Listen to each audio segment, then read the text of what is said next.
Well, hello everyone. My name is Aaron Arnett, and I'm coming to you from my home office in Ohio, in the United States. And my position with STgenetics is the Director of Beef Genetic Programs. So my responsibility is to identify and procure superior beef sires for all of our markets. The presentation we'll talk about today is specific to use of beef genetics in dairy herds, and that's a very growing market. And so very excited to bring you this presentation.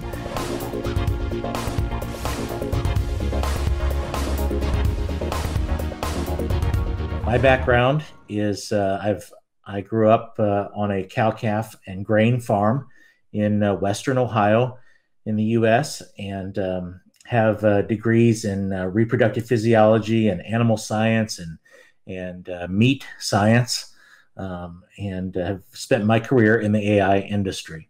So this presentation is entitled EPD Basics, which is EPDs are expected progeny differences, and those are the tools that we use in the beef industry to measure genetic merit in parent animals. So expected progeny differences are the industry standard for evaluation of genetics in the beef industry. And they're based on the premise that they are expressed in differences. And so the most important term or word in EPD is differences, expected progeny differences. And they're used to compare animals on a variety of different traits, and they can be calculated for any trait of interest. The units for each trait are the industry standard for that trait. So for example, if it were birth weight, it would be in pounds in the US, or if it were carcass back fat thickness, it would be expressed in inches. If it were percentage of unassisted births or percentage of dystocia, when we're talking about calving ease, the units would be percent. And so whatever the industry standard, the units that go along with that trait, that is the units for that particular EPD. And in the Angus breed, we calculate almost 30 expected progeny differences and many of the same ones in the other beef breeds. So we'll go through those in some later slides. But I want to start out by talking about the four primary traits, or the four important pieces of information that go into calculating an expected progeny difference, or EPD. The first is pedigree information. This is something that should come as no surprise. This would be a sire and dam average, or taking the averages of the performance levels of all the animals in a pedigree and basically averaging them in a mating and coming up with a pedigree estimate. So pedigree estimate, or pedigree information, is the first really important piece to base an expected progeny difference. The other one is individual performance data. So we want to know, what did the bull weigh when he was born? What did he weigh when he was weaned? If we did an ultrasound ribeye scan, we'd like to know what his ultrasound ribeye area would have been for muscling. We may be interested in his carcass or his ultrasound intramuscular fat, or marbling on an ultrasound. So as we measure the parent animal, his individual performance data is also imputed into an EPD calculation. The next one is progeny performance data. And in the beef industry, there would be, this would still be kind of the gold standard for proving sires. The sires that we have that are what we call proven sires in AI would be many, many thousands of progeny records for all the different traits. And we still rely on these quite heavily, maybe compared to what you do in the dairy industry. Progeny performance data becomes very important. And then since 2010, we've been utilizing genomic predictions. So most of you would be very familiar with this. So we take a DNA sample, we learn what SNPs are contained in that animal's DNA, and we're able to make some genetic predictions based on the DNA composition of that animal. So those are the four things that we'd use in the beef industry to calculate an expected progeny difference. And again, EPDs are the tool that we use to estimate genetic merit in all of the beef breeds.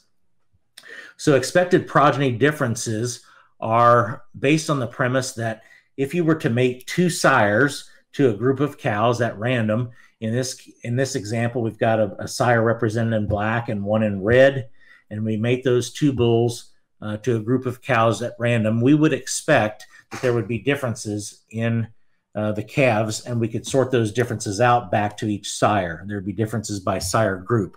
And those differences could be any trait that you wanted to measure.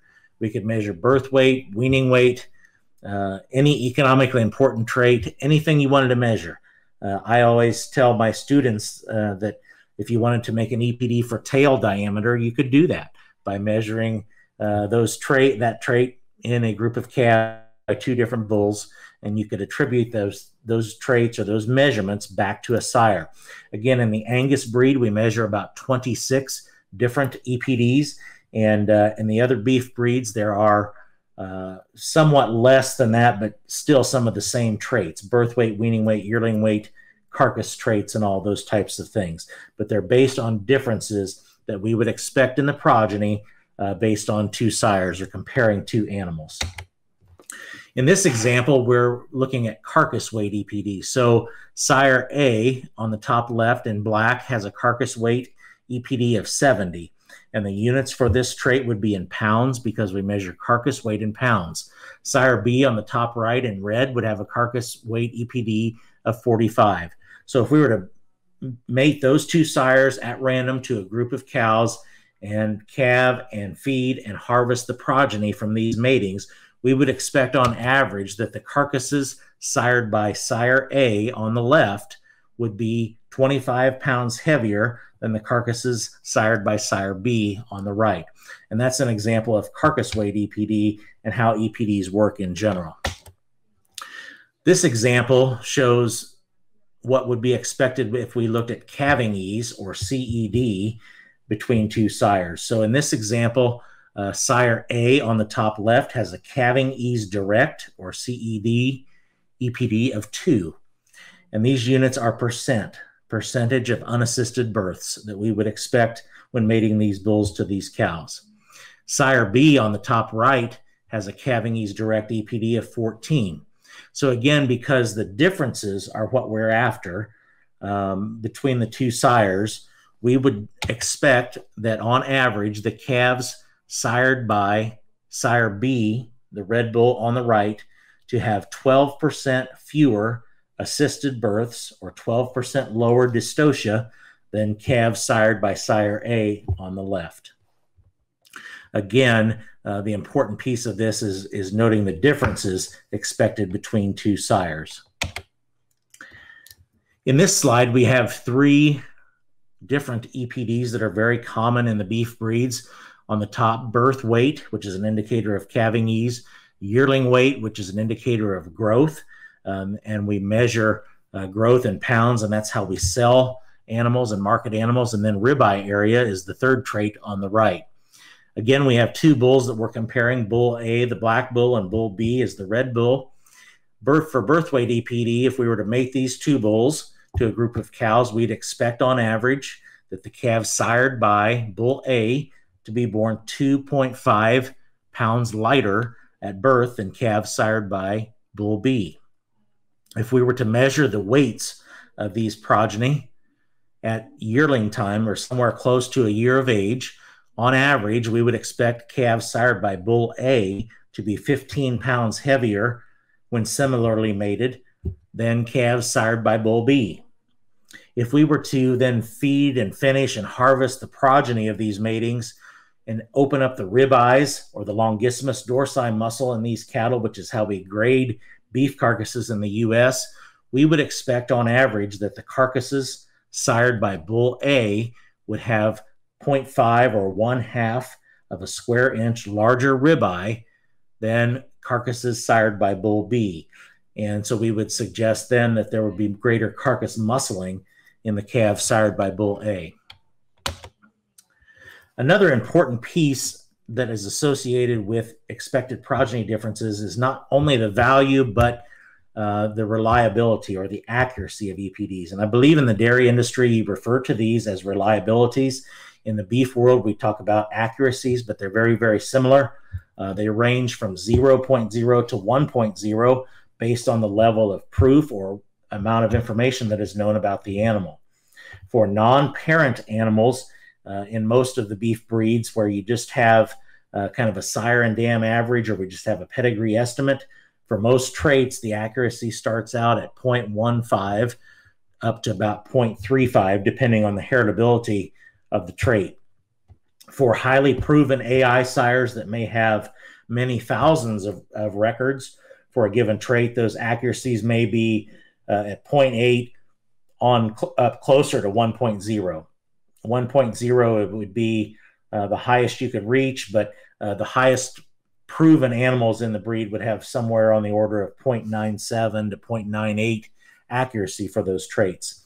The accuracy of the EPDs increase as more is known about the animal. So these sub-bullets, these 4 sub-bullets, are exactly the same things that we talked about earlier that go into the calculation of an EPD. Pedigree information, the animal's individual record, the animal's genomics, and the animal's progeny records. As we know more and more about those 4 things, the accuracy of prediction of those EPDs increases towards 1. In this slide, I have a graph representing 2 Angus bulls. Both of the Angus bulls have a yearling weight EPD of 120 pounds, as you can see on the x-axis in the center. 120 pounds of yearling weight EPD.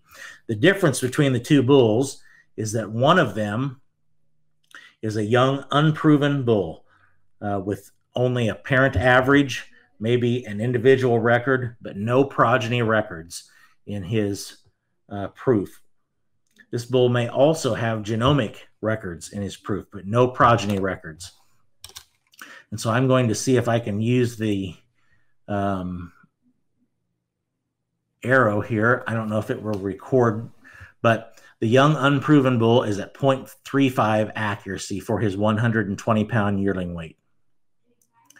And so the possible change associated with a 0.35 accuracy for yearling weight is plus or minus 17 pounds.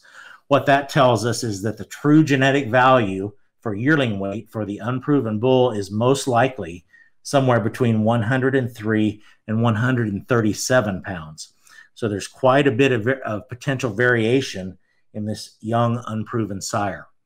The other bull that is at 120 pounds for yearling weight is a proven AI sire. He has a yearling weight accuracy of 0.95, which would be considered very, very high. There would only be a few bulls in the industry that would be at this level. These would be the most proven AI sires that would have several thousand progeny records for the yearling weight trait. And so for this bull, the proven bull at, 0.85 accuracy rather than 0.95, 0.85 accuracy, the possible change for this value would be plus or minus 4 pounds. And so what that tells us is that the true yearling weight EPD is most likely between 116 and 124 pounds, much less possible change or possible variation of that yearling weight EPD. This is a good example of how sometimes we use young unproven sires to take more risk, but we oftentimes make a safer choice by using a proven sire with less risk. So a good example of 2 bulls that have the exact same EPD value, but very, very different levels of accuracy. This next slide shows the Angus heritability traits and genomic equivalents for a variety of traits. And so on the left in blue are several traits, economically important traits that we measure in beef cattle, starting with calving ease direct, birth weight, weaning weight, yearling weight, milk, and so on. Then the next column is heritability of each of those traits, and you can see that birth weight heritability hovers around 0.5. Milk is fairly low in heritability at 0.12, and then you get into the suite of carcass traits, and these traits become fairly high in heritability. Marbling, for example, at 0.48, carcass weight 0.44, ribeye area 0.32. One of the highest heritability traits that we measure in beef cattle is stature or frame size. And you can see that by this MH, or mature height heritability, is at 0.62. And so a very strong genetic component to stature or frame size. The next column represents the genomic progeny equivalence. And so what that is it shows the number of progeny records that are compensated for by running a DNA test or a genomic test on these parent animals. So for example, for the Cavingese direct trait, running a genomic test or adding DNA into his EPD predictions would be equal to adding 28 progeny records for Cavingese. Similarly, DMI, or dry matter intake, adding a genomic score or DNA evaluation to the EPD would only add about 8 progeny records to our proof. So again, depending on the heritability of the traits and the value of each of these progeny records, it shows an equivalent to what it would be to add the genomic test into the evaluation. The third column is the average genomic accuracy that you obtain on the 0 to 1.0 scale by adding genomic scores or DNA scores into the expected progeny difference.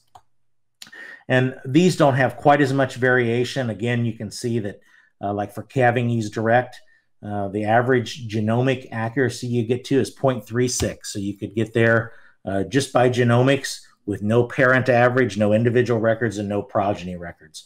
For birth weight, we get to 0.48 on EPD accuracy with adding genomics. Now, I realize that in the beef industry, these are quite lower or not nearly as high as you would expect to reach for non-parent animals in the dairy industry.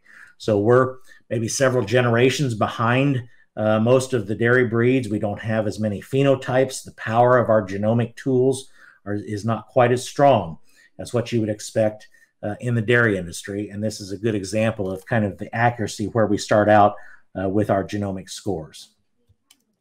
So in addition to EPDs, we also have indexes published by the breed associations. And if you're coming to us from the dairy industry, you're probably familiar with indexes. I've put up some bullets about 3 different breeds. For Angus, they published the Dollar Beef Index. And in July, they released the Angus on Holstein and Angus on Jersey indexes. That's July of 2020. And as you're probably familiar, indexes are many traits calculated into one value. So you can make multiple trait selection or multiple trait progress by using one value. So in the Angus breed, we've got these 3 indices. We've traditionally used Dollar Beef for beef on dairy application, but since July of 2020, I would encourage our sales team and our customers to use either the Angus on Holstein or Angus on Jersey index. The traits included in these indices include calving ease, weaning weight, yearling weight, dry matter intake, and then the suite of carcass traits, which include carcass weight, marbling, ribeye area, and back fat thickness. For the Angus on Holstein index, stature is also included, where there's downward pressure on stature to moderate the mature size of these cattle. In the Simmental breed, they published the terminal index, or TI.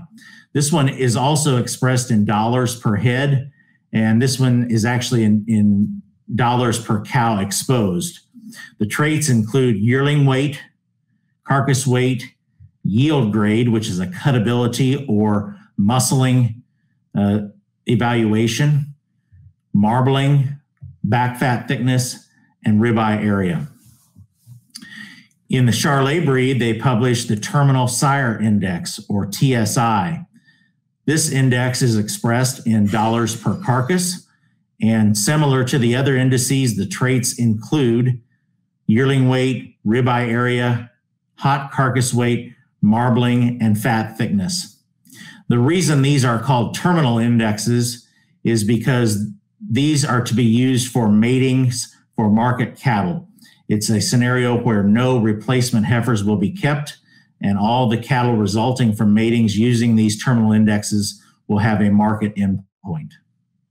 In July of 2020, the American Angus Association released 2 new indexes specifically for dairy producers to identify the most profitable bulls for use in terminal matings on dairy cows. These 2 indexes are called Angus on Holstein and Angus on Jersey.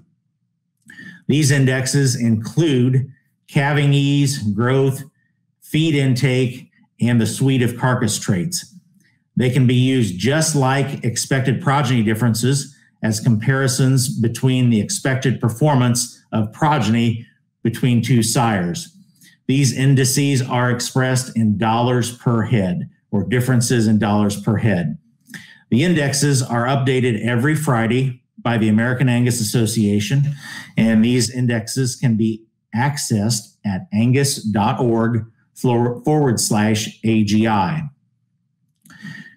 At STgenetics, we currently have a significant focus from our genetic selection team on the beef side for these beef on dairy indexes. And you'll be seeing us using and publishing the Angus on Holstein and Angus on Jersey indexes going forward. This slide represents an example of how we would use the Angus on Holstein index, very similar to how we would use EPDs for comparing 2 sires. In this example, we have sire A with an Angus on Holstein index of $230 and sire B with an Angus on Holstein index of $170. When we were to randomly mate these 2 bulls to a group of Holstein cows, we would expect that on average, the progeny from sire A to have a $60 per head advantage in lifetime profit compared to the calves sired by sire B. There are a few differences between the Angus on Holstein and Angus on Jersey indexes, although there's a very high correlation between the 2. So for example, if a bull is high for the Angus on Holstein index, they're generally very high for the Angus on Jersey index. The 2 indexes have similar traits, just with slightly different weightings. The primary difference between the 2 indexes is the downward pressure on stature found in the Angus on Holstein index. There's also a slight increase in pressure for growth expressed in weaning weight and yearling weight for the Angus on Jersey index. There's a very good informational video that can be accessed at this YouTube link that is produced by the geneticist at the American Angus Association. This slide shows the percentile breakdown for the Angus on Holstein and Angus on Jersey indexes. So as you can see, to be in the top 1% of the breed for these 2 indices, you need to be around $200 for those index values. We're fortunate at STgenetics to have several bulls available that are over 200 for both the Angus on Holstein and Angus on Jersey index. And we have lots of bulls that are available in the top 10% of the breed. The Beef Improvement Federation in the United States has come up with a table that allows us to adjust EPDs to be able to compare breeds to one another. So each breed association reports its own EPDs on its own scale. And these breeds are very proud of their EPDs and the way they calculate them and the base year that they have in there. And so EPDs are not currently comparable across breeds. However, this table allows us some adjustment factors that allow us to compare an Angus EPD to a Hereford EPD, for example. So these are the adjustment factors. The factors are based on the Angus breed, where there is 0 adjustment factor for Angus. And so that's considered the baseline for this, for the adjustment to the other breeds. So for example, if you wanted to compare your Hereford bull on an Angus scale for birth weight, you would take the Hereford birth weight EPD and you would add 1 pound to it, and that would make it an equivalent to an Angus EPD. And so I'll show you in this next slide a couple of examples of that. So AN 1568 Driller is an Angus bull in the lineup at STgenetics that's commonly used for beef on dairy matings. His Angus EPDs for these 4 traits, birth weight, yearling weight, marbling, and ribeye, are 1.1, 161, 0.84, and 1.07, respectively. Because he's an Angus bull, there is 0 adjustment factor to his EPDs to compare him across breeds. And so his crossbreed EPD would be just what his Angus EPDs currently are, 1.1, 161, 0.84, and 1.07. However, in this next example, we're going to compare a Sim Angus bull or a Simmental bull, SM9031 Cowboy, that's also a commonly used beef on dairy sire. And his Simmental EPDs for birth weight are -0.6, yearling weight 110, marbling 0.47, and ribeye 0.89. The crossbreed adjustment factors for the Simmental breed tell us to add 2.5 pounds of birth weight, take away 18.7 pounds of yearling weight, take away a little bit of marbling, and add just a little bit of ribeye. So for Cowboy, his crossbreed EPDs that could be compared on an Angus scale would be 1.9 for birth weight, 91 for yearling weight, 0.39 for marbling, and 1.37 for ribeye. So this is basically making the Simmental bull Cowboy compared on an Angus scale. Now, I don't totally subscribe to the adjustment factors on this table, or the table that's published by Beef Improvement Federation. In my opinion, because it does not account for things like heterosis and hybrid vigor, in my opinion, cattle like the Simmental bull Cowboy would grow superior or better than the 91 pounds of yearling weight he's being given credit for. And I think that those cattle would actually grow very similar to the driller cattle on the top, especially when you start considering breed complementarity, hybrid vigor, heterosis, and so on. But this just gives you an idea of how to compare breeds or how to compare bulls across breeds. So here are some EPDs of some ST sires on an Angus scale. And these are sires that have been used commonly in the beef on dairy lineup. Again, driller, as we discussed before, for birth weight, yearling weight, marbling, and ribeye. And then a very high growth, high carcass merit Angus bull called Remarkable, 5.2 on birth, 175 for yearling, 1.02 for marbling, and 1.18 for ribeye. I put 2 Sim Angus bulls in here that we commonly use for beef on dairy.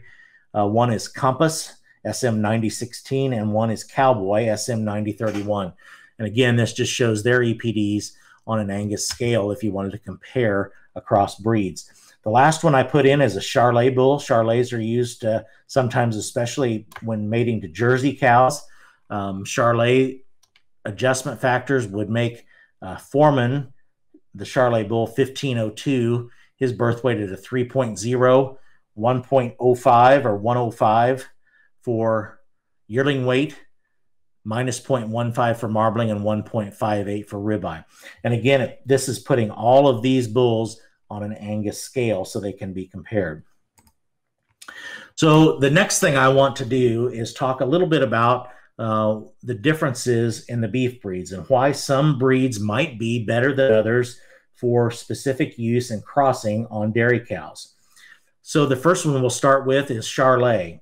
And Charolais is what we would consider one of the very good growth and carcass leanness and carcass muscling breeds. So the positives for using Charolais would be they would add the most ribeye.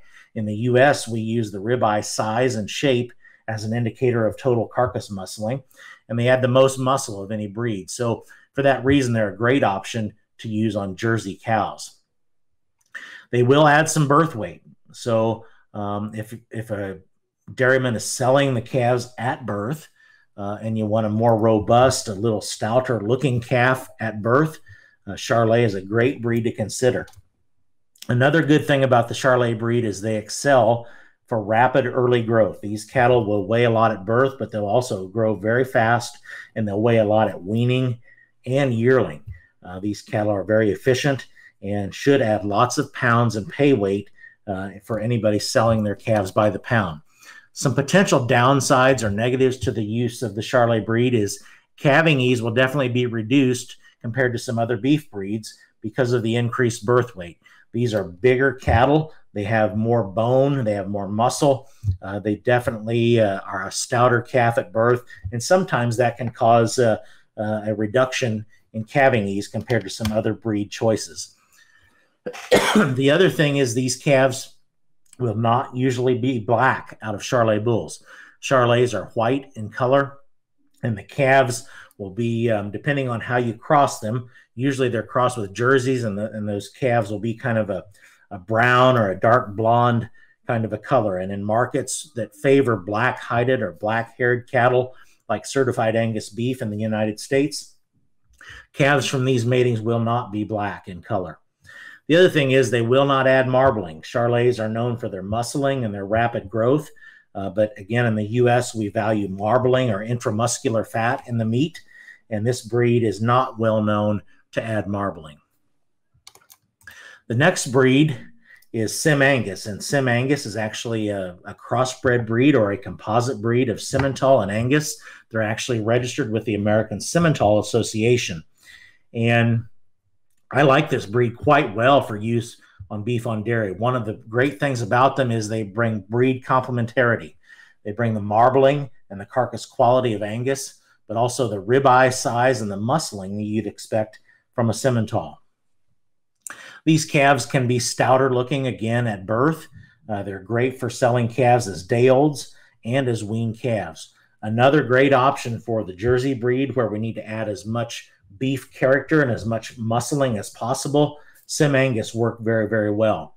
I really like Sim Angus for their semen quality and fertility. These bulls tend to produce a lot of semen, and it tends to be very, very good in quality. And most of the data, the dairy comp data, would suggest that there's a slight fertility advantage to most other beef breeds by using Sim Angus bulls.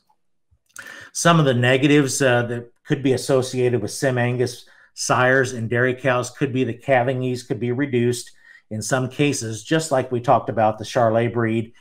Just more growth and muscle and stoutness in these calves may cause a slight reduction in calving ease. Why Angus? Angus is the most popular beef breed in the world, definitely the most popular and most heavily used beef breed in the United States. Why is that, and why would we want to use them in dairy cattle matings? The biggest thing that they offer is calving ease. This breed has been selected for superior calving ease over many, many decades, and there's not a breed that really rivals Angus in terms of their ability to have a small calf that has a good shape to it, that's born easily, and causes very, very little calving difficulty. The other great thing about Angus cattle is their marbling or carcass quality.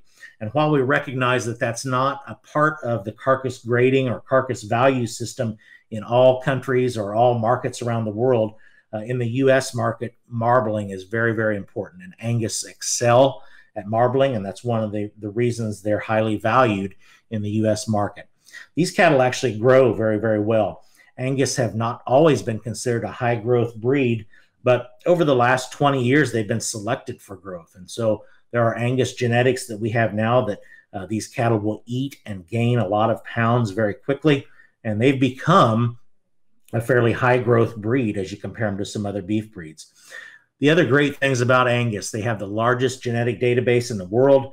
Their genetics are the most widely available, and really they just check the most boxes through the entire beef production chain. If you look at calving ease, rapid early growth, and carcass merit, Angus may not be the best at any one of those things, but they're probably the best in terms of combining lots of economically important factors.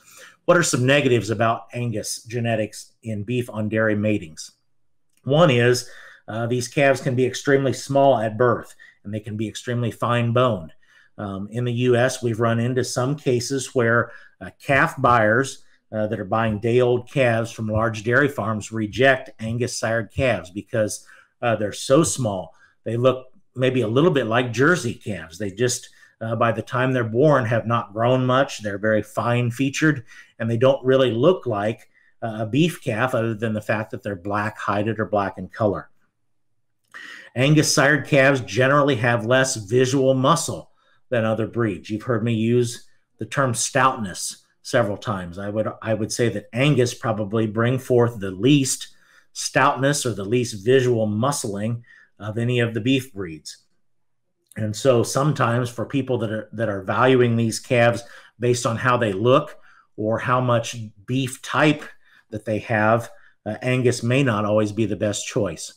Carcass cutability and carcass yield can be an issue in Angus sired cattle. These cattle fatten sooner. They'll have more carcass fat on them than other beef breeds, and they won't have quite the yield of muscling that you'd find in some of the other beef breeds. In this slide, we have an example scenario of 4 Angus bulls that are used or potential sires that we could purchase semen from. And the scenario reads that using the EPDs provided, select the Angus bull that is best suited to be mated to Holstein cows for terminal beef crossbreeding. Calves are picked up by the local calf ranch daily, but the dairy retains ownership of the calves through weaning. Calves are sold on an internet sale where premiums are paid for beef on dairy crossbred calves with known high growth and carcass merit sires. So if you look at the 4 bulls available for this scenario, there's lots of EPDs and lots of data to sort through. In the Angus breed, we now have 27 different EPDs and indexes that we publish. And so how do we digest down to what are the important or relevant genetic predictions for this scenario? Since the new beef on dairy indices have been published in July of 2020 from the Angus Association, the first thing I would recommend is to go to the second column from the right, the Angus on Holstein indexes, and use those as they apply to this scenario. If you evaluate the 4 bulls for the Angus on Holstein index, bulls number 2 and number 4 quickly differentiate themselves from bulls 1 and 3 in terms of being significantly higher for dollars of profit on the Angus on Holstein index. And so bulls 2 and 4 would certainly be bulls that I think would fit this index. If you want to drill down further to the specific EPDs, or if there's a customer that wants to know more specific traits, you can certainly do that. There's slight differences among bulls 2 and 4. If you look at those, bull number 2 is slightly lower for birth weight, and bull number 4 is slightly higher for yearling weight. If you're in a scenario where the calf ranch desires larger birth weights or feels like they have a situation where the calves are too small at birth, I would suggest definitely going with bull number 4 to increase birth weight slightly. You also have an increased advantage in yearling weight growth or yearling weight EPD with bull number 4.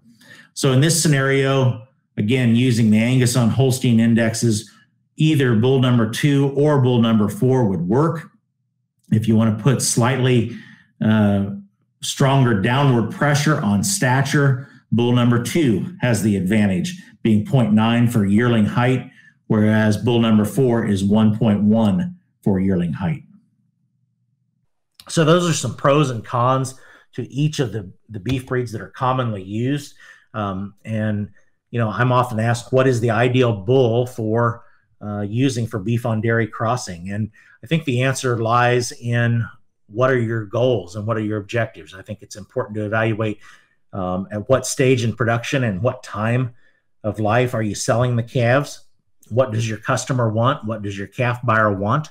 And if you know the answers to some of those questions, you can back into what is the ideal beef bull for beef on dairy. This next slide shows a number of traits that become important when we bring bulls into the lineup at STgenetics for our beef lineup.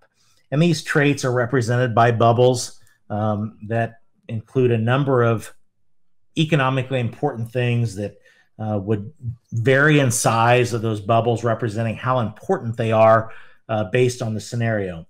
So, for example, if we were trying to bring a bull in for the ST style program to bring in a show Angus bull, this yellow bubble appearance or type would be much larger than the other bubbles in this equation or evaluation.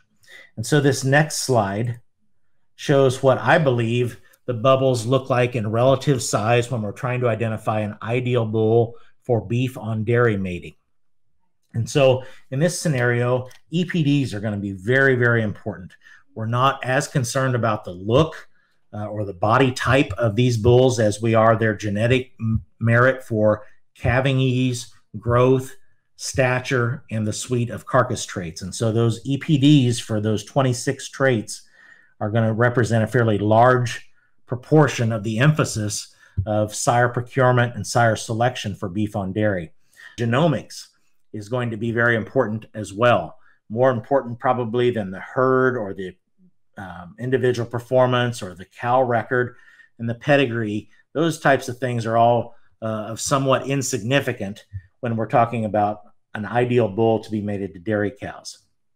So again, this just shows the relative contributions of things that I'm looking for when we're bringing bulls in or procuring bulls for beef on dairy.